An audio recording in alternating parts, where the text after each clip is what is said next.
Okay, thank you very much, everybody. All these people have been working very, very hard today, I'll tell you. For a long time, they've been working.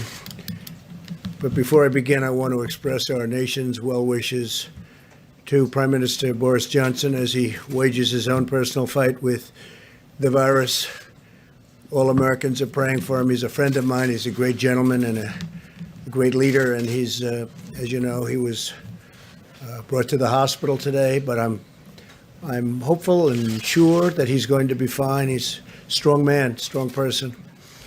Today, every patriotic American heart beats in solidarity with the incredible people of New York and New Jersey.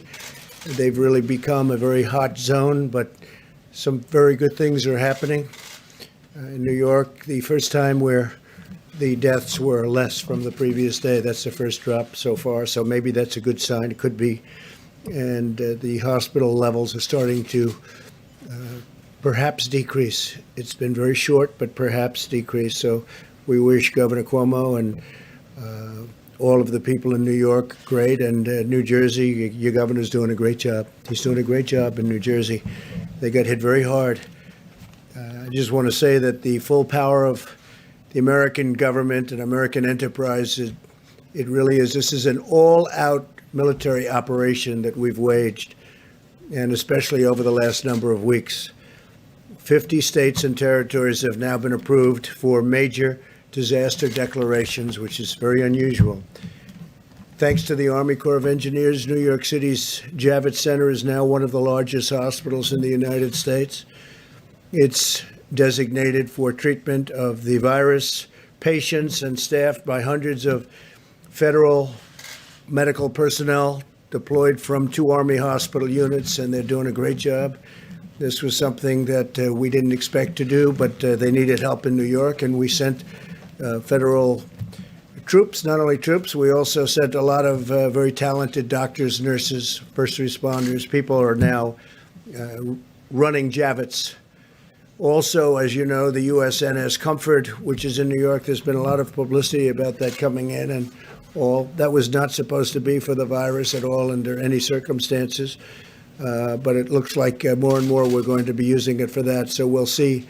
That was supposed to be for people having other medical problems. But it's very interesting because there are virtually no cars on the road, no motorcycles on the road, no anything on the road. Things that would normally be taken care of, we don't see anymore. So we haven't seen that in a long time. It's perhaps a positive. But the ship is ready, and if it has to, if we need it for the virus, we will be using it for that. They'd prefer not, for obvious reasons, but if for any reason they need it, it's ready, willing and able. We have the best doctors, the best military leaders, and the best logistics professionals anywhere in the world, and we're orchestrating a massive federal response, unlike anything our country has ever seen or done. We've never done anything like this. And more we're using our medical people because of the fact that jurisdiction states, in particular, New York, New Jersey, the Connecticut area, Long Island now has become a hotspot, part of New York. We're sending a lot of things, a lot of supplies, and now we're sending personnel where it's needed, military personnel. As of Tuesday, we'll have deployed over 3,000 military and public health professionals to New York, New Jersey, Connecticut, and other parts of our country. 3,000, and that number's going up. And we hope we're seeing a leveling off in the hottest spots of them all. So we'll see. You'll be seeing that over the next few days. Let's see what happens. But we're prepared. In the last 7 days, FEMA has airlifted critical supplies and protective equipment from every corner of Earth. They're coming from all over the planet, including from within the United States, where the equipment isn't as necessary. Since last Sunday, cargo planes have delivered almost, listen to this, 300 million gloves, almost 8 million masks, and 3 million gowns, and many more fully loaded cargo planes are right now on the way. 3 big ones landed today. And these supplies are being distributed directly to the hospitals and healthcare providers all across the nation. So that massive amount of material that we're getting in is being delivered all over the country. Tomorrow, we'll deliver an additional 600,000 N95 masks to New York City to take care of the needs of the public hospital system. It was a request of Mayor de Blasio. We've been working great with Mayor de Blasio, getting him a lot of stuff. He's working value that. And we're working really very hard with New York City and with New York State. And at the request of Congressman Lee Zeldin out in Long Island, we will also be delivering another 200,000 N95 masks to Suffolk County, where they need it very badly. So we're getting that out on an emergency basis. Should be there tomorrow. We'll also be deploying millions of N95 masks to other locations that Admiral Polovchak will detail shortly. The Admiral will be up in just a couple of minutes. Over the last 24 hours, FEMA has delivered an additional 500 ventilators to New Jersey, 500. And again, the governor has been very thankful. We're working very hard with New Jersey, including building hospitals. We've also sent an additional 200 ventilators to Louisiana, definite hotspot, 300 to Michigan, working very well, I think, with the governor. Amazingly, 600 will be going or have gone to Illinois. And I mean, there's a governor, I hear him complaining all the time. Pritzker, I hear him, he's always complaining, and yet I just said, give me a list of a couple of the things we've done in Illinois. And we're building a 2,500 bed hospital in McCormick Place. That's the big convention center in Chicago. And we're helping to staff it, and probably will end up staffing it because he's not able to do what you're supposed to be able to do as a governor. He has not performed well. And we're also sending 100 ventilators to Massachusetts. So we have 600 to Illinois, we have 100 to Massachusetts, we have 300 to Michigan, we have 200 to Louisiana, we have 500 ventilators, 500 going to New Jersey. And this is being done by FEMA, being delivered by FEMA. And it's some job. Just think of that when you think about 500 ventilators. A ventilator is a big deal. We're also establishing a federal medical station in the Washington, D.C. area to help Washington, D.C., and working very closely with the mayor and everybody in Washington, D.C. At the same time, Governor Inslee, we appreciate this, of Washington State has returned 400 ventilators, which can now be deployed elsewhere in our country. So the state of Washington's done very well. They won't be needing some of the ventilators that have been sent, about 400, that's a lot. And we appreciate that he's able to give them back. He feels confident that they are in good shape for the coming weeks until we can declare a final victory. In the days ahead, America will endure the peak of this terrible pandemic. Our warriors in this life and death battle are the incredible doctors and nurses and healthcare workers on the front line of the fight. We pledge to them our eternal gratitude and everlasting support. They make all of us very proud. Our country is very proud. We have people, they love our country. The world loves our country, most of it, probably all of it. They just don't say it. I can report today that the United States has now tested and gotten results of 1.67 million people. That's far more than any other country has been able to do. And you remember we inherited a broken system. So a lot of this has been developed. By Tuesday, 1,200 brand new rapid point of care testing kits has been produced by Abbott Laboratories, great company. And they'll be distributed to all of our public health labs. That's a 15-minute test, even less, as well as the Indian Health Service, the CDC, and the Strategic National Stockpile. So we're going to have 1,200, and on a weekly basis, we're making a lot more. They go very fast. They're very accurate tests. And other countries are wanting them. So at the right time, we'll be able to do that. But right now, we're getting them to all of ours. So we've done 1,670,000 tests. Think of that, 1,670,000 tests. And we have a great system now. We're working with the states in almost all instances, but we have a great system. And the other thing that we've bought a tremendous amount of is the hydroxychloroquine, which I think, as you know, it's a great malaria drug. It's worked unbelievably. It's a powerful drug on malaria. And there are signs that it works on this, some very strong signs. And in the meantime, it's been around a long time. It also works very powerfully on lupus. So there are some very strong, powerful signs, and we'll have to see, because again, it's being tested now. This is a new thing that just happened to us, the invisible enemy, we call it. And if you have no signs of heart problems, the azithromycin, which will kill certain things that you don't want living within your body. It's a powerful drug. If you don't have a problem, a heart problem, we would say let your doctor think about it. But as a combination, I think they're going to be, I think there's two things that should be looked at very strongly. Now, we have purchased and we have stockpiled 29 million pills of the hydroxychloroquine, 29 million. A lot of drugstores have them by prescription, and also, and they're not expensive. Also, we're sending them to various labs, our military, we're sending them to the hospitals, we're sending them all over. I just think it's something, you know, the expression, I've used it for certain reasons. What do you have to lose? What do you have to lose? And a lot of people are saying that when, and are taking it, if you're a doctor, a nurse, a first responder, a medical person going into hospitals, they say taking it before the fact is good, but what do you have to lose? They say take it.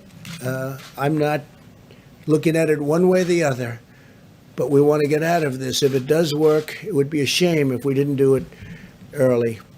But we have some very good signs. So that's hydroxychloroquine and azithromycin. And again, you have to go through your medical people, get the approval. But I've seen things that I sort of like. So what do I know? I'm not a doctor. But I have common sense. The FDA feels good about it. As you know, they've approved it. They gave it a rapid approval. And the reason, because it's been out there for a long time, and they know the side effects, and they also know the potential. So based on that, we have sent it throughout the country. We have it stockpiled, about 29 million doses. 29 million doses. So we have a lot of it. We hope it works. Driven by the goal of the brightest minds in science. We have the brightest minds in science, but we're driven by the goal of getting rid of this plague, getting rid of this scourge, getting rid of this virus. These brilliant minds are working on the most effective antiviral therapies and vaccines. We are working very, very hard. I have met many of the doctors that are doing it. These are doctors that are working so hard on vanquishing the virus. We strongly recommend staying at home, practicing vigorous hygiene and maintaining social distance, so you're just not going to catch it. It's the most effective weapon in this war. And I will tell you, we are committing we're committing to the people of our country like few administrations, few people, few professionals have ever committed before. They are working so hard. I see them before my eyes, exhausted. People that I'm dealing with every day, exhausted. They haven't left their offices. They haven't left their hospitals. We meet with them. We see them. And tremendous strides have been made. I think the vaccines, we'll have a report on that, but the vaccines, working together with other countries. We're also working with other countries, many other countries. And we all want everyone else to be first. We're very happy, but we are very far down the line on vaccines. We'll see how that all works. Johnson & Johnson's doing a great job, working very hard. A vaccine would be great. Therapy and therapeutics would be great. We'll see what happens. In the meantime, you may listen to what I said about the two drugs mentioned. My administration is rapidly implementing the largest emergency economic relief package in American history. You've seen what's been happening. Billions of dollars in small business loans have already been processed through Paycheck Protection Program. So we went out on Friday, and literally it's become so popular. It's been worked with the banks. They get it to the small business. And it's all about employment. It's all about jobs. We want you to keep your jobs. Give small business funding to keep the workers on the payroll. And we're sending direct cash payments to millions of Americans and rushing aid to the hardest hit industries. We're saving industries. We will be, you'll be seeing it. And if we do more, we're going to do more, and we're going to try and get directly to people that are hit so hard. But we're going to take care of our workers. We're going to take care of our citizens. We're going to take care of our small businesses. We're going to take care of our large businesses, the airplane industry, the airline industry, a lot of great industries that we have that are in trouble because of what took place over the last short period of time. These are industries that were doing better, for the most part, doing better than ever. The airlines were doing great. Oil was doing great, oil and gas, and the energy industry was doing phenomenally well and got hit like nobody's ever been hit before. Just about like no industry's ever been hit before. There's never been anything like this. But we see light at the end of the tunnel. Things are happening. Things are happening. We're starting to see light at the end of the tunnel. And hopefully in the not too distant future, we'll be very proud of the job we all did. Can never be happy when so many people are dying, but we're going to be very proud of the job we did to keep the death down to an absolute minimum, the least it could have happened with this terrible, terrible virus. In closing, I also want to note today is Palm Sunday and the beginning of Holy Week for Christians in America and all around the world. While we may be apart from one another, as you can see from our great churches, our great pastors and ministers are out there working very hard, but we may be apart. We can use this time to turn to reflection and prayer and our own personal relationship with God. I would ask that all Americans pray for the heroic doctors and nurses, for the truck drivers and grocery store workers, and for everyone fighting this battle. I had mentioned yesterday where I see the nurses rushing into hospitals, and they're putting on their outfits and they're putting on their masks and goggles in some cases. They're rushing into war. They're rushing into war. And I see people from apartment houses screaming and shouting and singing their praises. It's an incredible thing. They're warriors. These doctors and nurses, they're running into buildings and they're literally putting it on as the doors are opening. They're putting all their stuff in, running inside. And they're running inside to tremendous danger. Tremendous danger.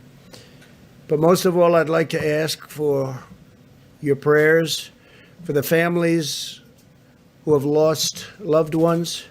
Ask God to comfort them in their hour of grief. It's a great hour of grief for our nation, for the world. This morning, I was talking 151. For 4 days, I said 151. 151 countries this morning. It's 182 countries. It jumped up a lot. So as of this morning, it's 182 countries are under attack from this monster. With the faith of our families and the spirit of our people and the grace of our God, we will endure, we will overcome, we will prevail. We have learned so much. We will be stronger than ever.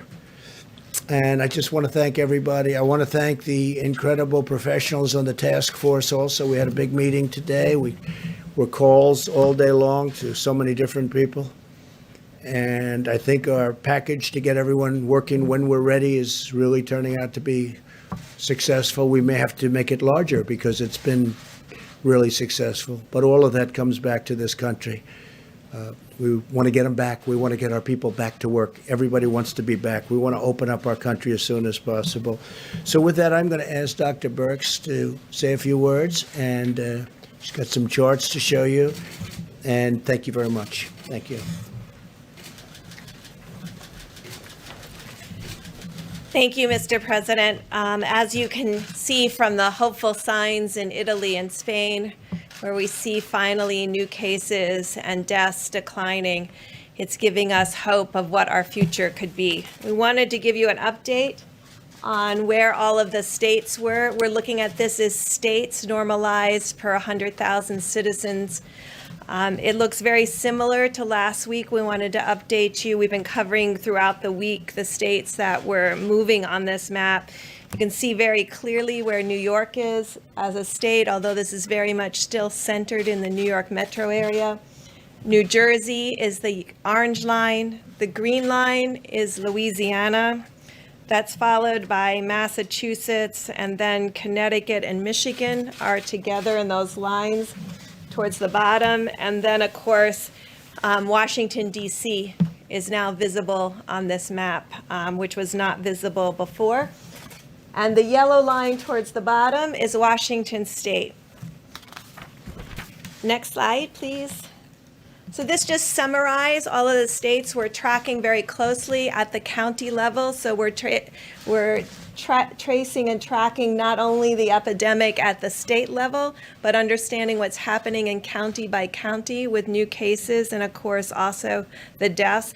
We're also triangulating that with all of the laboratory data. And just to tell you how we're kind of doing that, for New York, which you can see at the top, their serology is now about 36% positive. They were in the 40s. So day over day, their percent positive is finally starting to decline. New Jersey's is increasing, however. They're now up to 42% of the specimens that come to the laboratory are positive. Louisiana, 25%, Massachusetts, 20%, Connecticut and Michigan, 20%, District of Columbia, 15%, Washington, 8%, and then Illinois, Colorado are at about 16%. Pennsylvania, which is also new to the graphic, is at about 12%. Next slide, please. So if we could go back one, I'm sorry, we could go back one slide, one more. All of the states here, those are 38 of the states. 38 of our states have less than 50 cases per 100,000. They are testing. Their laboratory results are consistent with that. Their seropositivity rate for their laboratories are less than 5%. So this is how we're tracking and triangulating both case reporting, mortality or fatalities, and also triangulating that with the laboratory. The New York metro area, New Jersey, Louisiana, and a series, and Washington State have all tested at a rate greater than Italy and Spain. I know many of you are tracking that. Remember, many of us, we pushed out a lot of those assays at the beginning over the last 2 to 3 weeks, and I want to just thank Admiral Giroir and HHS. It's been working very closely to make sure that the states that were having an outbreak had access to all of their assays. Next slide, please. And then next one. So just to give you an idea of how we're looking at this, we look at cases every day. I want to just thank my data team. They spend all evening compiling data. I get it about 2 o'clock in the morning. And it looks at all of these metro areas by their granular counties, so we can see the counties that have new cases. That also helps us identify the hospitals and understand what hospitals will need ventilators or PPE. So this is the Detroit area. It's Oakland and Detroit, Wayne County. Next slide. We also track mortality. It gives us insight into how many clients are in the ICU and need care. We want to make sure that we're meeting the needs both on cases and really appreciating the frontline healthcare workers that are really saving many people's lives. Next slide. This just gives you an idea from New Orleans. We are now also tracking St. John the Baptist Parish also, but this was New Orleans and Jefferson County, and really tracking those on a case-by-case basis to look for changes over time. And next slide is their mortality. And you can see it's starting to stabilize. So this is how we've been tracking and tracing the epidemic as it moves through states and counties and communities. But as we started, we just wanted to note again, we do see hopeful signs in Spain and Italy. They have completed nearly 4 weeks of mitigation with people really doing social distancing, staying at home, ensuring they were washing their hands. If they have to go out to the grocery store, they're extraordinarily careful. They send one person from the family.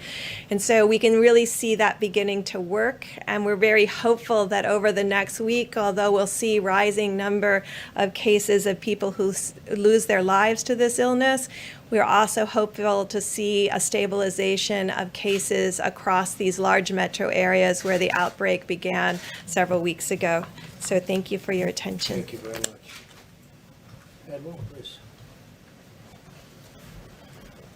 Thanks, sir.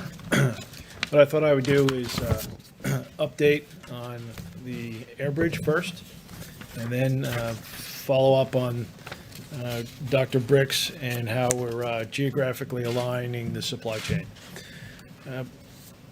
So the air bridge, we had 3 additional flights come in today, bringing 1 million gowns, 2.8 million N95 masks, 2.8 million surgical masks, 11.8 million gloves, 18.6 thousand gowns on 3 flights. And that material will be pushed out across the nation, delivered to hospitals, nursing homes across the country. Dr. Bricks went through the geography, and so over the last few days, I've been aligning the supply chain to those areas, and then reaching down into those areas and extracting data from those areas on PPE burn rates. So, for example, I spent the weekend talking to the Chief Operating Officer of Detroit, Hakeem Berry, for example, then talked to the leadership at Detroit Medical Center, Audrey Gregory, talked to the health officer in Oakland County, Michigan, and then also with the Chicago health officer, Dr. Allison Arway. So reaching down to a level to understand their needs. So we're geographically aligning the supply chain, right? So you can see Dr. Bricks went through these counties, and we're getting down to the county level. And then aligning it by priorities of point of care. Public hospitals first, VA hospitals, private hospitals, nursing homes, first responders, acute care. So over the coming days, we will be making a push to the geographic areas that Dr. Bricks mentioned, increasing the volume through the supply chain to those areas to give them weeks, not just days worth of supply. Primarily using our industry partners that we are directing: Cardinal, McKesson, Medline, Owen Minor, Henry Schein, Concordance Healthcare, directing them to put product to the hospital door, the nursing home door, the first responders, directly to them. We're also working to push out millions of doses of hydroxychloroquine. Right, we are working the distribution there to push the same thing to the same impacted areas, working it to get into hospitals and to every pharmacy. And so my team is back there right now, working the arrangements to make that to the hospital front door and primarily to the local pharmacies, so doctor can write those prescriptions and you can get it prior to having to go to a hospital. Okay, great job. Thanks very much, Adam. Mike, please. Robert Wilkins, President. Thank you, Mr. President. I knew you didn't say it. Thank you, Mr. President, Mr. Vice President. My last appearance here, I mentioned that the President had given the Department of Veterans Affairs very specific instructions to be as aggressive as possible in response to the virus crisis, and not only to protect veterans, but also to help the American people. As many of you know, we have three primary missions at VA. One is to support veterans' health, the other is to provide veterans with benefits, and the third is memorial services. But we have a fourth mission, and that is to support the nation in times of national emergency, both in war and in peace. We provide a bridge from the federal government to the states and localities during these emergencies.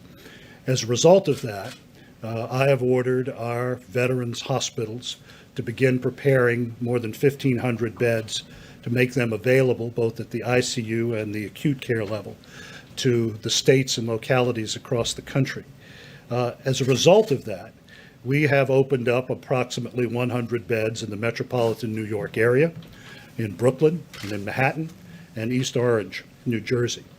We will be informing the governor of Louisiana, John Bel Edwards, tomorrow that we will give him access to our VA Medical Center in Shreveport, Louisiana, to come to the aid of the people of the Pelican State. I've also given instructions to initiate the fourth mission in Michigan.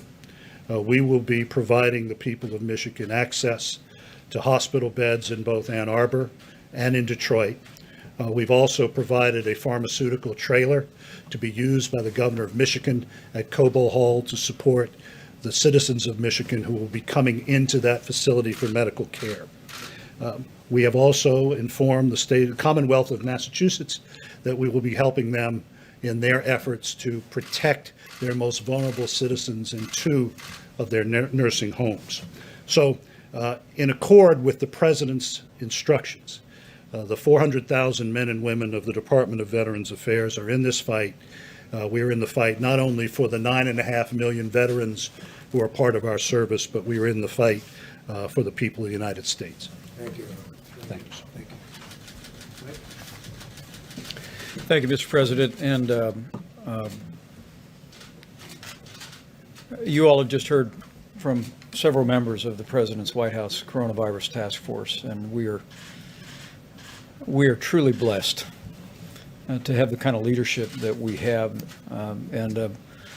Whether it be Admiral Polovchek, who is organizing the distribution of tens of millions of supplies, whether it be Dr. Birx and Dr. Fauci, or analyzing the data literally hour by hour, or whether it be that whole of government approach that you stood up, Mr. President, calling on every agency of government, including the VA, HHS, and every agency. I hope the American people know, at this President's direction, we are sparing no expense. We are doing whatever it takes. We're marshaling the full resources of the federal government to respond to the challenges facing communities impacted today by the coronavirus, and making sure every community in America has the support.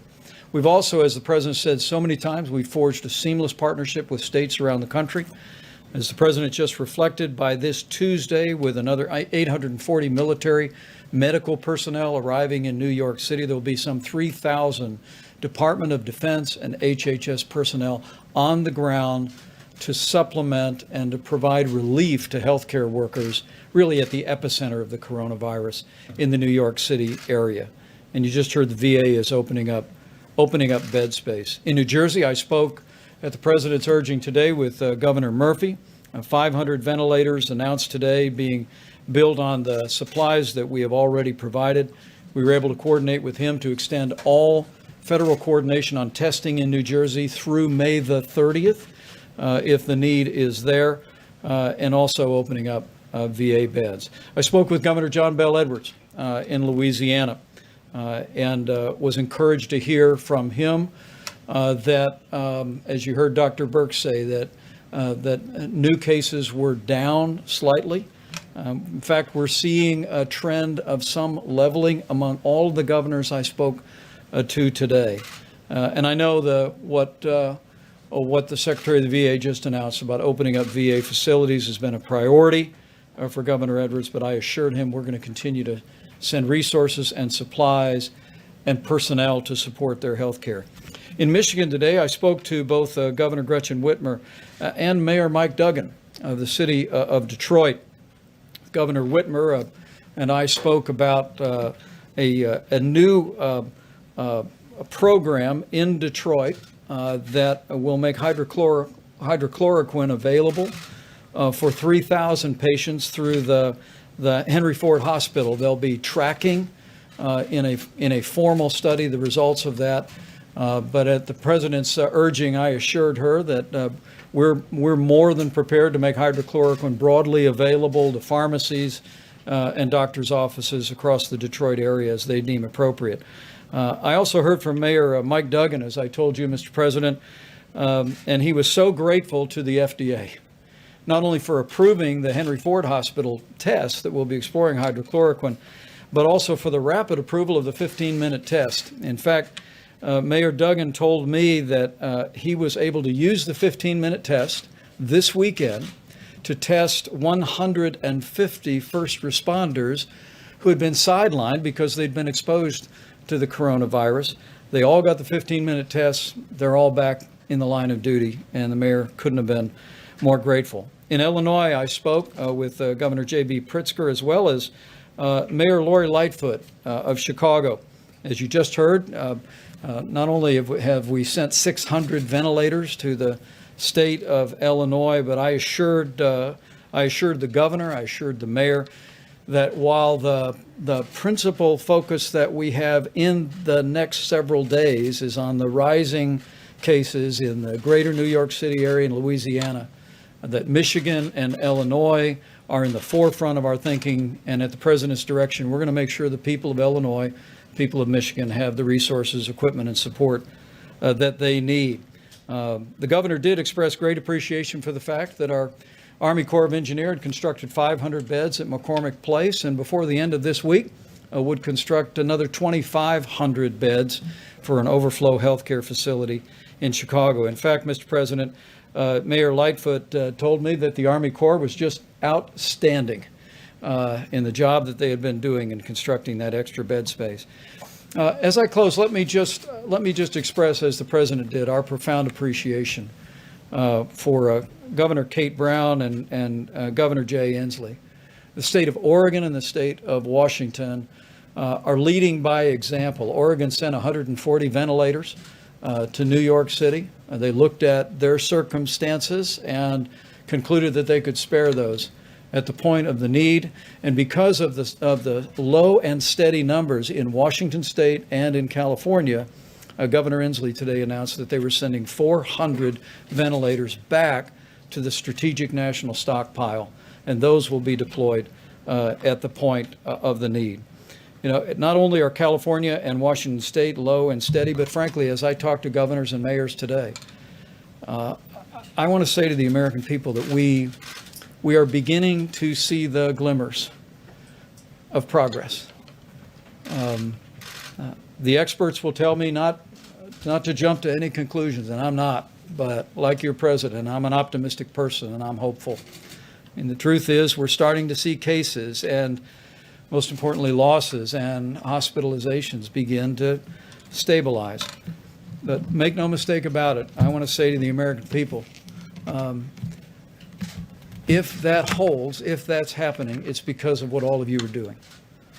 It's because the American people are putting into practice the coronavirus guidelines for America. You're listening to your state and local officials. You're practicing social distancing. You're using drive-throughs instead of going into restaurants. And so on behalf of your president and all of us, working really at every level, I just want to say thank you, America. Thank you for responding. Thank you for putting other people's lives in the forefront of your thinking, putting it again over and above your own inconvenience and difficulty. Because of your efforts, there is, as the president just said, light at the end of the tunnel. And I'm absolutely convinced with the continued cooperation, patience, persistence, and prayers of the American people, we'll get through this. And we'll get through this a lot sooner than we first thought it would take. Thank you, Mike, very much. Thank you. Mr. President. Yeah, Mr. President, if we start with the Admiral, if that's right for you, sir. I want to ask you about the air gap flights, sir. There were the 2 flights that came through, the 3 flights, where did they come from, sir? They came from Asia. Asia, okay. And then you were mentioning all these supplies being dropped off, the masks, the gowns, the hydrochloroquine. How are you guys making sure that there's not a run on these products? You know, you drop them off at Hospital A and that people just don't rush and go grab every mask, gown. And then a question for you, sir, after that. And so it's going to the loading dock, and there's an invoice. And so those people that are responsible for that loading dock and that invoice, they're going to make sure that there's not going to be a You're run not on worried the about back. a run on any of these. Okay. Thank you, sir. I appreciate that. Mr. President, first, did you have a We chance? do get orders for a lot more than sometimes we think an area needs. Generally speaking, we like to either negotiate that down or give it to them as they want. So we've had a lot of orders that we think are high, but we generally like, if we have, for instance, with the medicines and with other things, we like to give it to them. Every day we're building it up very rapidly and deploying it. But we do get orders from some of these states where we don't think they need it. We try and get it for them what they want anyway. Okay, go ahead. And then, you mentioned the Prime Minister off the top. Have you had a chance to Yes. speak to him today, sir? I didn't speak to him, no. I did get a call from the ambassador. And, hey, it's a big move going to the hospital. That's a big thing. He's a great gentleman, so I just hope he's okay. And then also, you mentioned the nurses, the doctors, the people that you Yes. see celebrating. The people that are gearing up and getting ready, the people that are applauding and celebrating him. Has there been any talk on any level whatsoever of some sort of either compensation fund or protection for nurses, doctors? Because there's been a lot of fear. There's been some people that said, I can't risk my family's livelihood. I can't go back to the ER. Has there been any Well, discussion? we're talking about it, and we're talking about doing something for them, but we're really looking at the conclusion. We don't want to focus on that now. They're incredible. They're not saying we're not doing it. They go in with good equipment, with great equipment, and with stuff that's not so good. And sometimes they catch it wearing the best stuff you can buy, brand new, the best stuff. This is a very tough enemy. But these are amazing people. No, we are talking about something, but we're really thinking about, let's get it finished first before we do that, please. The Surgeon General this morning was talking about the coming week being among the hardest and saddest weeks of our lives. He was talking about this being our Pearl Harbor, our 9/11 moment. You all are talking about glimmers of hope and stabilization. How are the American people supposed to bridge those different descriptions that they're getting from this administration? I don't think they're so different. I think we all know that we have to reach a certain point, and that point is going to be a horrific point in terms of death. But it's also a point at which things are going to start changing. We're getting very close to that level right now, and the next week and a half, 2 weeks are going to be, I think they're going to be very difficult. At the same time, we understand what they represent and what that time represents, and hopefully we can get this over with, because this is a very horrible thing for the world. And look, we're one country out of 182 now that have 182 countries. I have a friend of mine said he didn't know we had so many countries in the world. 182 countries are now affected by this, so we want to get it over with.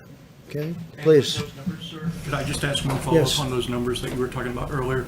How does that change the projections that you were making earlier this week of 100 to 1,000 Well, to 240? we hope we can stay under those numbers. Those are numbers of death, and we hope we can stay under those numbers. That would be terrific, and as far under those numbers as possible.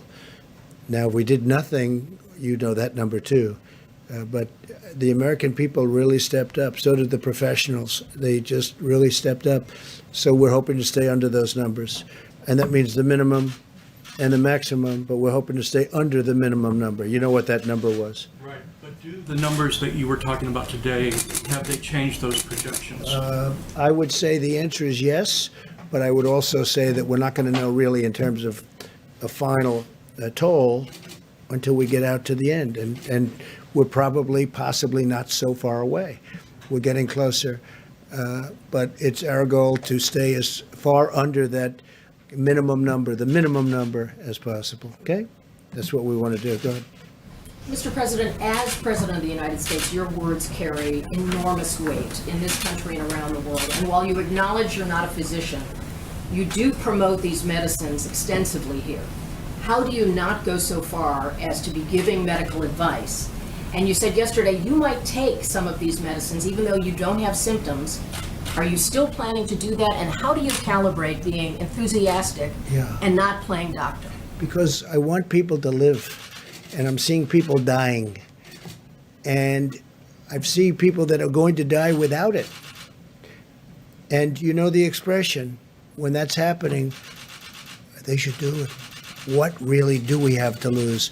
We also have, this medicine's been tested for many years for malaria and for lupus, so it's been out there. So it's a very strong, powerful medicine, but it doesn't kill people. We have some very good results and some very good tests. You've seen the same test that I have. In France, they had a very good test. They're continuing. But we don't have time to go and say, gee, let's take a couple of years and test it out.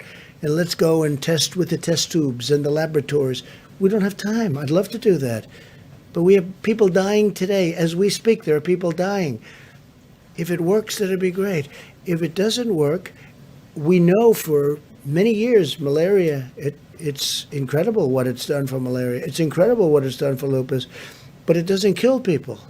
That's one of the things with a vaccine. When we have a vaccine, we have to do tests, because when you inject that vaccine, when they take whatever it is they have to take, we have to make sure it doesn't have a horrible impact, destroy somebody. Could. So we have to test it for a long period of time. This one, not so much, because it's been out there. Now, I'm not acting as a doctor. I'm saying do what you want. But there are some good signs. You've read the signs. I've read the signs. With the other one, there's some very good signs also. Different, going together works very well. But there may be an indication that if you have a problem with your heart, you shouldn't take what we call the Z-Pack. You shouldn't take it, and that's okay. But I would love to go to a laboratory and spend a couple of years testing something. We don't have time. We don't have 2 hours, because there are people dying right now. If it does help, great. If it doesn't help, we gave it a shot. We gave it a shot. That's the way I feel. You know, we passed something. Yeah, I would be very serious about taking it. We passed something that I'm very proud of. It's called Right to Try. For 45, 50 years they've been trying it. It makes so much sense. We have the greatest doctors and labs and lab technicians, greatest medicines, the greatest minds in the world. Everybody admits it. And when we're close to having something, or when we have something that tests incredibly well, you couldn't use it for years, because they would take years and years to test. So with the help of also Democrats, I got it bipartisan, but they've been trying to get this passed for decades. You know that. It's called Right to Try. So a person would be diagnosed terminally ill from something.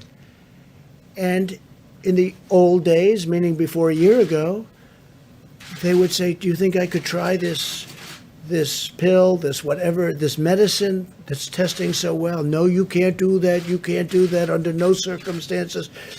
They'd leave for Asia. They'd leave for Europe. They'd leave for, if they had money. If they had no money, they'd go home and die with no hope. We got a thing called Right to Try. If somebody's very ill, terminally ill, they're going to die. And it was very complex. It wasn't as easy as it sounds, because there were huge liability problems. The drug companies didn't want to do it because they didn't want it on test results, because these are very sick people, so they didn't want to bring down their test results. The insurance companies had tremendous problems. I got everybody in the room. I said, look, we'll sign a waiver. The person taking it will say, we're not going to sue. The family's not going to sue the drug company, not going to sue the insurance company, not going to sue the state, the city, or the federal government. Okay? It's called exculpation. And we got it done. It's a very simple agreement. I don't know why nobody ever thought of it, but they never thought of it. I did. And we got it done. Now we have Right to Try, which is actually, in my opinion, much more difficult than what we're talking about here. But if there's a medicine or something, a possible cure or something that's looking good, and somebody has something they're going to die or they're very sick, they take it. And you know, we've had some unbelievable results Unbelievable results. And it also gives the people hope. Yes, please. Mr. President, but the doctors who are treating coronavirus patients, they have the medical expertise to determine whether or not they should prescribe hydroxychloroquine. And many of them And do. there are already clinical trials in place looking at hydroxychloroquine. Sure. So They should be why finished in not- about a year. Why not just let the science speak for itself? Why are you promoting this drug? I'm not. I'm just You saying, come very out here- simply, I'm not at all. I'm not. Look, you know what I'm trying to do? I'm Well, trying you to save come out here lives. every day, right, sir, talking about the benefits of I want them to hydroxychloroquine. try it, and it may work and it may not work. But if it doesn't work, it's nothing lost by doing it, nothing. Because we know long-term what I want to save lives. And I don't want it to be in a lab for the next year and a half as people are dying all over the It's already place. out there. Doctors are already able to prescribe it That's off-label, right. right? All I'm doing So what is do you saying, accomplish? well, I'll tell you what I accomplished. We bought massive amounts of it, 29 million doses of it. We have it coming from all of the labs. We're actually now doing it here because in case it does work, we want to have it. And we've given it to drugstores. We're sending it all over. FEMA's doing it.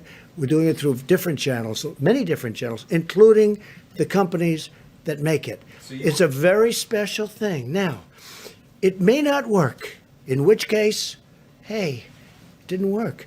And it may work, in which case it's going to save a lot of lives. Now, a lot of people say if the people walking in prior to getting it, if they take it, it has a profound effect. Well, maybe it does, and maybe it doesn't. I don't want to wait a year and a half to find out. And only CNN would ask that question. Fake news. Go ahead. Sir, I had one for Bunch you of on oil, but fakers. first I was hoping to ask Dr. Burks a question. The president just said that, based on the most recent data, that you've seen some change in the projection. I'm wondering if you could, you obviously have a week's more worth of data since the sort of 100,000 to 240,000 potential death figures that you gave us last week. So I'm wondering, with all the caveats that this is sort of based on continuing social distancing and that we might see, if one city pops, things could change dramatically. What are the sort of range that you're now looking at in terms of total death impact? I think the most important thing right now is when we were talking about why we are hopeful. Well, hopeful because last time I was here, I wasn't able to really tell you that Italy and Spain were coming across their apex and coming down the other side. And I think, to me, that's extraordinarily hopeful. They just completed 4 weeks of really strong mitigation. And I think that's our word to the American people, is we can look like that. 2 other countries look like that now. 2 other countries with a very similar experience to our experience, with higher case numbers and higher mortality. So that's what the promise is. The promise is, if we do this, we could potentially be better. Now, Dr. Fauci and I today got another update from another independent modeler, and the numbers came in close to that 100,000 number again. But we believe, Dr. Fauci and I, that if every American follows the guidelines, 6 feet, washing hands, not social gathering, that will have an even greater impact. And the other side of the equation certainly is our remarkable healthcare providers, our respiratory therapists, our laboratory technicians, our nurses and doctors. They're saving lives every day. And so that changes the number too. I also think that Dr. Fauci and Dr. Birx are very impressed with the American people. And I'm not going to put words in anybody's mouth. I would never do that. But I am. And I will say that they are doing maybe a better job than we all thought even possible. When you look at streets in New York where there's nobody in the street, no cars, no nothing, I see it. I've seen those streets for a long time, and they're packed all the time. And now you see there's nobody.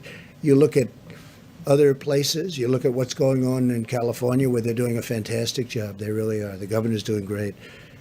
I'm proud of them. Proud of a lot of people. Proud of a lot of people on the other side, a lot of people.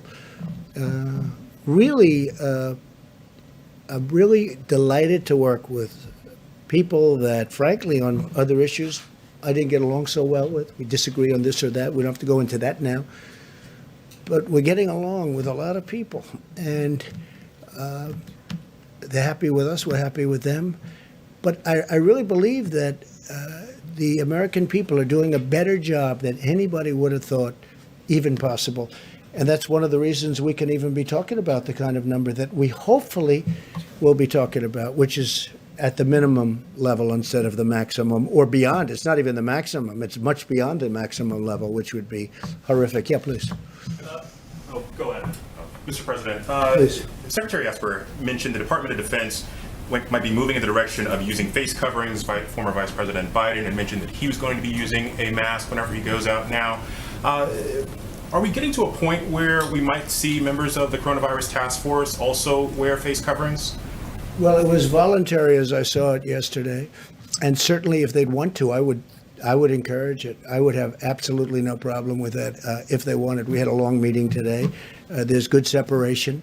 But the task force meets, and I would certainly have absolutely no problem if they wanted to. I think, frankly, it's something, at least for a period of time, where it might be advisable. And, you know, it's advisory, and we'll see what happens. Yes, please. Thank you, Mr. President. On Project Airbridge, we've seen reports that Chinese shipments of testing kits and PPE have turned out to be faulty to some capacity. We obviously don't have oversight. Not here. No, not here. No, but to Spain in particular. Well, you've seen in Spain, and you've seen it different. They're not sending faulty things to us. So we're not concerned that any of the PPE we test we're it, we importing look is at it, effective. we check it out. Please. So, one of the things we're doing to prevent that is using those 6 companies that are the ones in the major supply chain. We are actually going to facilities, looking at product, inspecting it, and clearing it before it comes here. So we've heard those things. That's why we're doing that. Okay, thank you. A follow-up for the doctors, if And we're also sending it to from other locations. Right. And when it comes to the ventilators, which are very complex, we have now under construction, literally thousands of ventilators. But so far, I think our projections on ventilators have been right. They've been correct. Did you have something for who? Well, for yourself and for Dr. Burks and Dr. Fauci, if they want to take a crack at it. Some of the models that you guys are using, the IHME model in particular, has been very accurate when it comes to projecting deaths over the last couple of days. But there's a couple of other metrics that they seem to be pretty far off on, specifically hospital beds. Are you guys, happy with the models you're currently using? Is there any need to adjust those? Well, it's turning out that we need less hospital beds. Right. That's what you're talking about. And that's what we may have models, but we've been sort of saying that. In New York, we were saying, we think you're going to need less. Now, let's hope that continues. But right now, I heard Governor Cuomo this morning, and he was saying less hospital beds, also less death. That was a very big thing. First time, less death today than yesterday, right? That's a big thing. But also less hospital beds. That means less patients, because basically it's less patients. And we were saying that. And it also means less ventilators. So there's a lot of not a very positive things happening. Okay, please. Thank you, sir. With Prime Minister Johnson hospitalized, Yes. I noticed a few minutes ago you were standing right next to Vice President Pence. Are you considering staying away from each other just to make sure that we have continuity of government in the executive branch? We have this tiny platform, and I'd love it to be wider. You're staying away from each other. Mike, you were tested? Yes, sir. Okay, like recently, so was I a couple of days ago. You keep interacting with We are, groups of we people. are, here we are on this platform. And, but I get next to him, I don't breathe. I'm only kidding. We are sometimes forced into positions that I'd rather be away, but it's you're all looking for questions. Mike's a very big part of this. I am. It's very difficult maintaining like this distance on this little area. I just wanted to ask really quickly, under what circumstances you would consider leveling tariffs on imports of oil to the United States? Well, if the oil price stays the way it is because of people that really want to see it go up.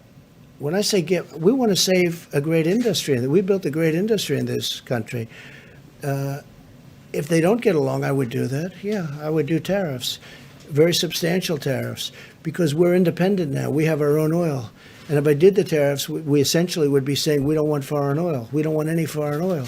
We're just going to use our oil.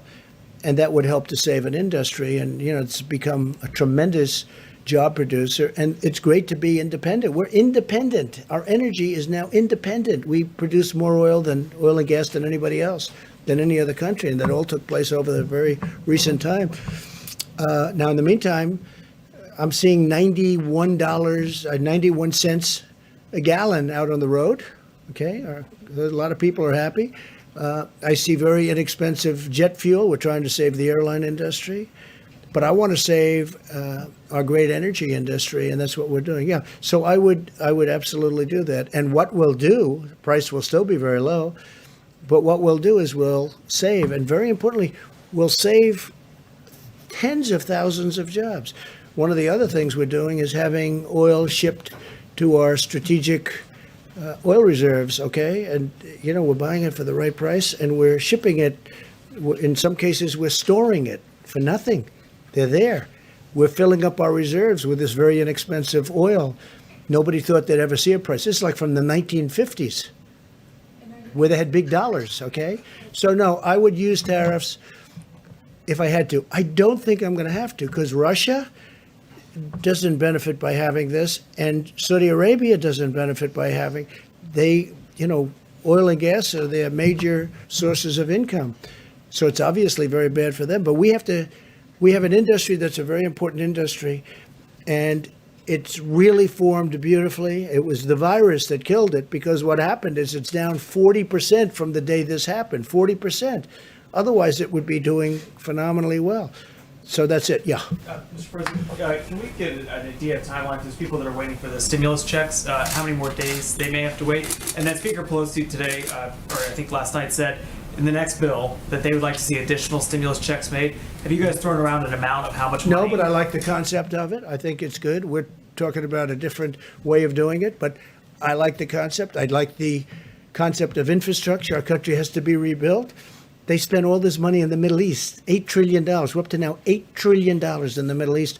We got to rebuild our country, okay? We have to rebuild our roads and our schools, our bridges. We have to rebuild our country. So I like an infrastructure bill. I also like money going directly to people. It's not their fault that this happened. And I do think this, especially the faster we can get it open, our country. Can you believe we're talking about our country, getting our country open?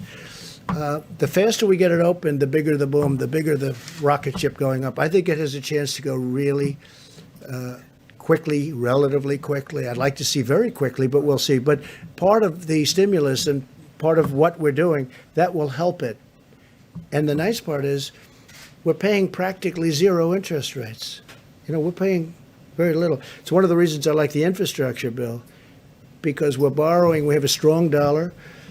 And the advantage to a strong dollar is everybody wants to invest in this country. They all want to buy our dollar. On the direct payments, sir, just in terms of timeline, are we talking still 2 weeks? Are we talking 10 days? I think so. Yeah, from what I'm hearing, that a couple of weeks. That's what I'm hearing. Yeah, please.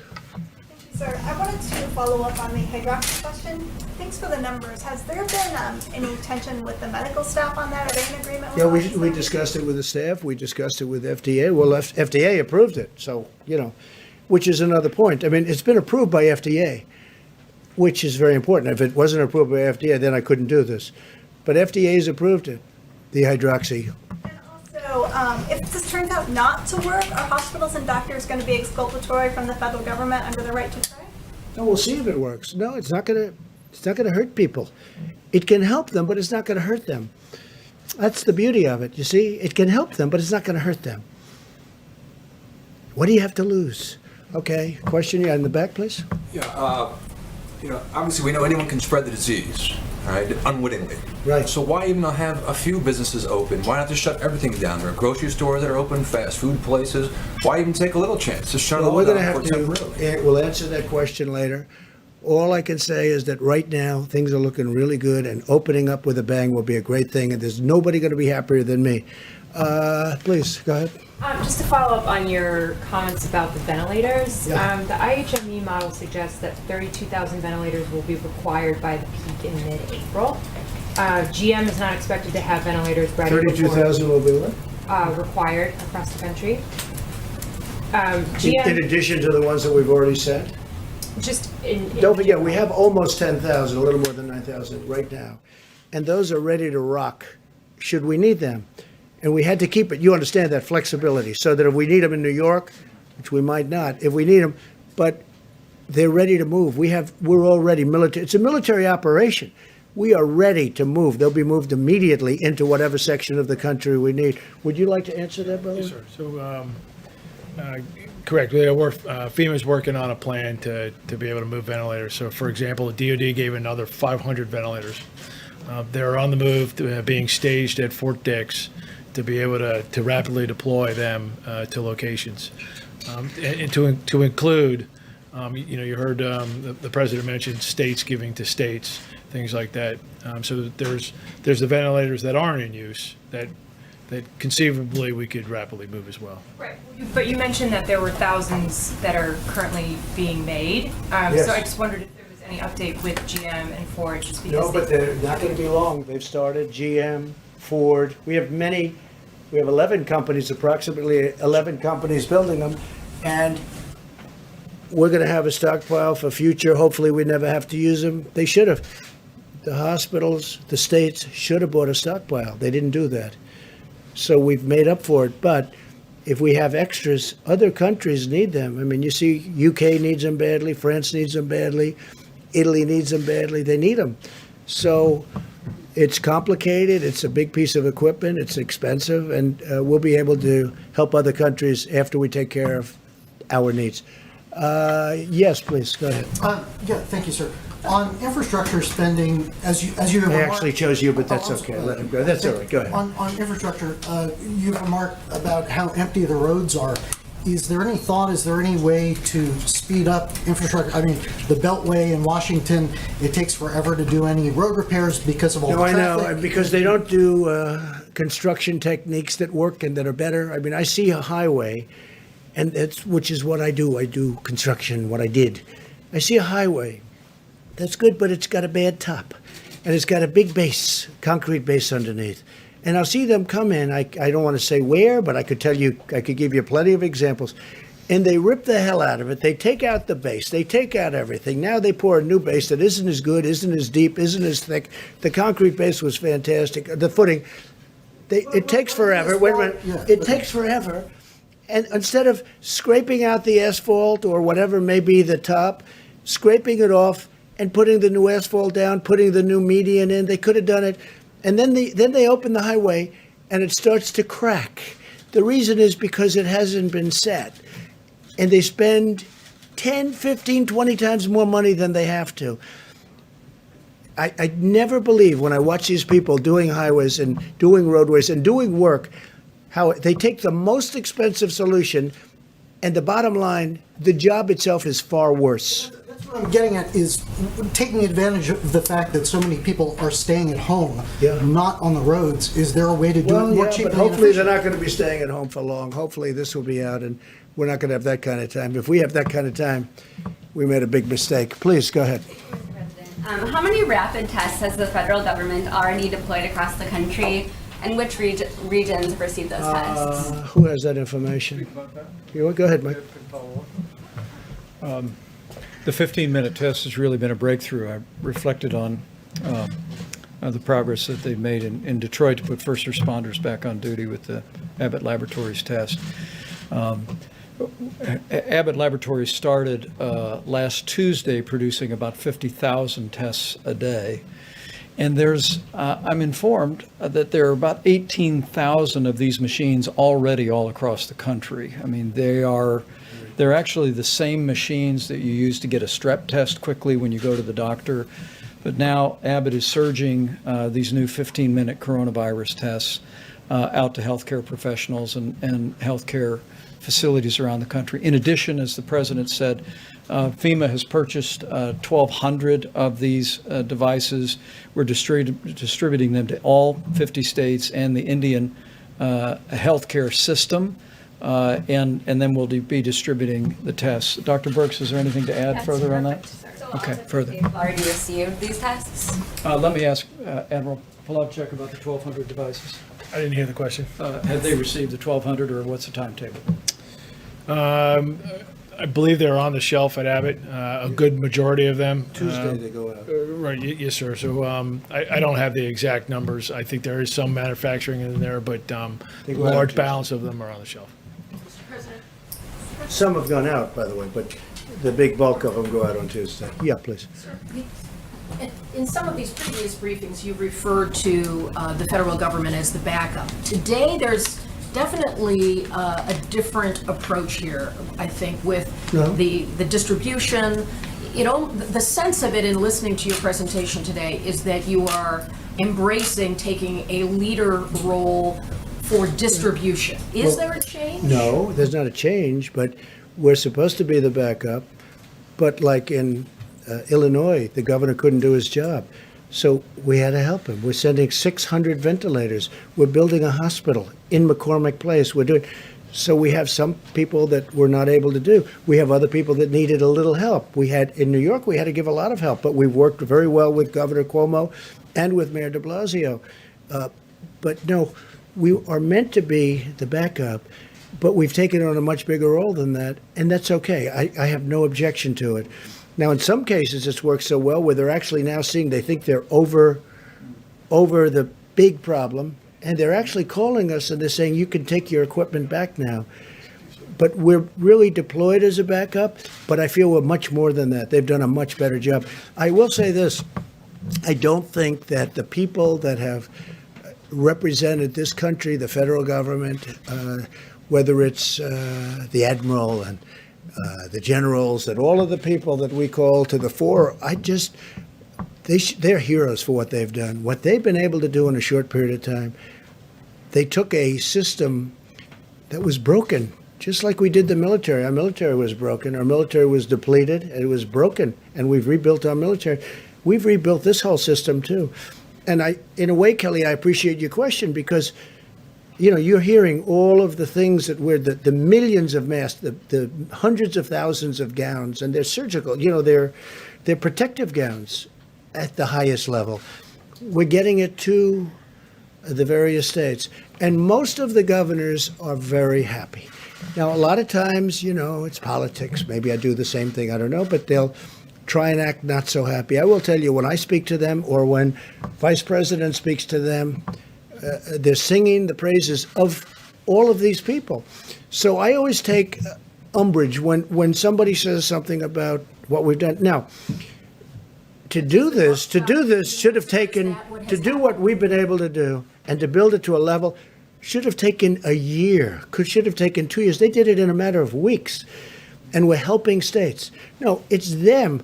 As an example, New York had the right to buy 16,000 ventilators. They could have bought them. They didn't. I understand why they didn't. It was a very expensive purchase, very expensive. And that's a lot, 16,000. And they chose to do something else with their money. I understand that. The problem is when something like this comes along, which you don't expect. Look, 1917, that's a long time ago. Perhaps 100 million people died. It's a long time ago. So people don't think it's going to happen. I would have frankly, did anybody in this room think a thing like this could happen? But it happened. And we built up a force. This is a military operation, as it turned out. It really is, with FEMA, with the Army Corps of Engineers. Army Corps of Engineers, and you were very gracious on that point. The Army Corps of Engineers building 2,500 units of beds and everything else. Now, and then Governor Cuomo called, and he wanted it to go COVID, meaning for the problem. And we said, well, it wasn't supposed to be that way, but we want to get it done. And we moved military personnel. So now military personnel are operating it. And I'll tell you what's good. It hasn't been very full. That's a good thing, not a bad thing. It hasn't been. Now, maybe over the next week something will happen. But it hasn't been. But we have, because it's better than the other alternative where we run out. But they built actually 2,900 beds. And we have we built 4 medical centers in New York. We built 4 hospitals, 4 medical centers, and a lot more than that. It's such an honor to have done it. But the people that did it are amazing, and they have to be appreciated by the states. Not me. They don't have to appreciate me at all. I don't care about me. They have to appreciate the generals, the admirals, the doctors, the nurses. I mean, we're bringing now 3,000 people in that are medical professionals that are coming from all over the country to help New York City, help New York State, and help many other places. I just think it's incredible what they've done. And I don't think that they've been appreciated. Me, you can forget about. Me, you can forget. Yeah, I actually mean it. They have to be appreciated. Go in the back, please. That you see in the lights at the end of the tunnel. And yesterday you said... I do. I see light at the end of the tunnel. If I didn't, yes. I would not be very thrilled with what we've done. No, I see light at the end of the tunnel. I think indications are some of the numbers coming out today. I think, we had a very good meeting today. We're seeing things that we don't even report because we think it's too early to report. No, I think, we're seeing things happen that are very good. And we also know, all of us, including the medical professionals, that we have to open our country up. We have to get going. We have to open our country up. No country was designed for this, where you close it. We're in the midst of the greatest economic boom in history for any country. Our country had the greatest economic boom in history. We had the most people working that we've ever had, almost 160 million people. And then from 160 million, they want nobody to leave their house. You could use the term cold turkey, right? That's called cold turkey. A country's not designed, this country is not designed for that. We have to get our country back. And I think it's going to come back, and I hope it's going to come back very quickly. Sir, Yeah, please, go ahead. Sir, the First Lady has been tweeting encouraging people to wear face masks. That's good. Has she been No, talking she to you feels that about way. this, encouraging you to wear one? She feels that I would wear one. I mean, I just generally am not in a, would you like me to wear one right now and answering your question? That would be a little awkward, I guess. But no, I mean, I would wear one if I thought it was important. She thinks, she likes the idea of wearing it. Yeah, she does. A lot of people do. Again, it's a recommendation, and I understand that recommendation, and I'm okay with it. What about your family in New York? Are they going to be wearing them? Are you encouraging them to wear them? Wouldn't be surprised. Can we hear from Dr. Fauci, Mr. President? Sure. What would you like to know? If we're going into this most difficult of times, how can the American people sort of emotionally prepare for that? And while the president is talking and is eager to see the country reopen, how do we balance the mitigating factors that still need to take place before we get to that point? Doctor. And by the way, he'd like to see the company open too. I mean, he's called an American who loves our country. Okay, so part of the answer to your question, I think, relates to two other questions I heard, and I think it came from the back about how can you, on the one hand, have said yesterday that this is really going to be a bad week at the same time that we're talking about the light at the end of the tunnel. It seems to be inherently contradictory, but it really isn't. And it has to do with what we explained before about the lag in when you look at the indications that Dr. Birx and the president was talking about, where you see a flattening out of cases, and you don't see the realization of what that means until 2 weeks later. So right now, we're seeing, as we all said correctly, that this is probably going to be a really bad week. That is a reflection of what happened 2.5 weeks ago. So if we start seeing now a flattening or a stabilization of cases, what you're hearing about potential light at the end of the tunnel doesn't take away from the fact that tomorrow, the next day, it's going to look really bad. So we've got to make sure we realize we're always talking about a 2.5 week lag. So I want to make sure, because I think a couple of people asked that question. It's really not incompatible with what we're saying. Now, with regard to what do we tell the American people, what we've been telling them all along, that the only tool, but the best tool we have is mitigation. We know it worked in other countries, and we're seeing how it's working here. So if we really want to make sure that we don't have these kinds of rebounds that we're worried about, it's mitigation, mitigation, mitigation. That's the answer. New cities and new states come on the chart? Yeah. what's the message for people in those places that have not been the focus? It's the same thing. It's mitigation, mitigation, mitigation. In fact, it's right. The famous vice president chart is that this is the minimal of what we should be doing. You know, everyone should be doing that. And everything on here, one way or the other, points to physical separation.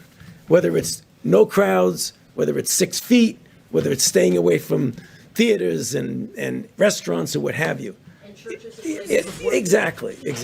Doctor, are you worried at all about people becoming complacent, though? Are you worried? I mean, because a couple of days of this, I think people are about ready to go nuts staying in their house. And I'm just curious, are you worried at all that after 7 days from now, people are going to say, "Look, I gave it my best shot, but I got to get out"? I mean, I wouldn't say I'm worried about it because I don't think it's going to happen. I mean, from what I've seen, and I mentioned it the other day, my own experience, is that people really understand the responsibility that they have for themselves, for their family, and for the country. So this is about all of us. This isn't just about us. Because if everybody does their part, you are going to not have those kind of rebounds that we're worried about. Dr. Patrick, how many additional asymptomatic cases do you think there are currently in the United States? There's 330,000 more confirmed cases. How many asymptomatic, given what we've learned? We don't know, and even among us, good friends that we are, we differ about that. I mean, it's somewhere between 25 and 50%. Yeah, in other words, about the people that are out there, yeah. And trust me, that is a estimate. I don't have any scientific data yet to say that. You know when we'll get the scientific data? When we get those antibody tests out there and we really know what the penetrance is. Then we can answer the questions in a scientifically sound way. Right now, we're just guessing. And we've made great progress with the antibody testing. Fantastic progress. And would you also weigh in on this issue of hydroxychloroquine? What do you think about this, and what is the medical evidence? That question? Yeah. Well, Maybe 15 times. You don't have to ask. He's your medical expert, correct? He's answered that question 15 times. Dr. Fauci, why are you not wearing a face mask? What do you mean? Why am I not wearing a face mask now? Okay, there are a couple of reasons. One of them is that in fact, the major reason to wear a face mask is to protect you from infecting you. I had my test yesterday and it's negative. Good. Okay. That's a very good answer. All right, I think that really could be it. That was I love that answer, especially on the face mask. I thought it was very good. Go ahead. Sir, on the equipment issue, records show that federal agencies did not begin. Oh, stop it. Who are you with? By the way, who are you with? The Associated Press. Who are you with? The Associated Press. Agencies didn't begin bulk purchases of respirators and Are you ready? masks Are you until ready? mid-March. Let me just answer your question because I know exactly. Same question you ask all the time. Ready? They have done an It's the unbelievable first time I've job in delivering for the Associated Press, which is, not so great. Not like it used to be. The people that you're looking at, FEMA, the military, what they've done is a miracle. What they've done is a miracle in getting all of this stuff. What they've done for states is incredible. And you should be thanking them for what they've done, not always asking wise guy questions. Thank you very much, everybody. Thank you.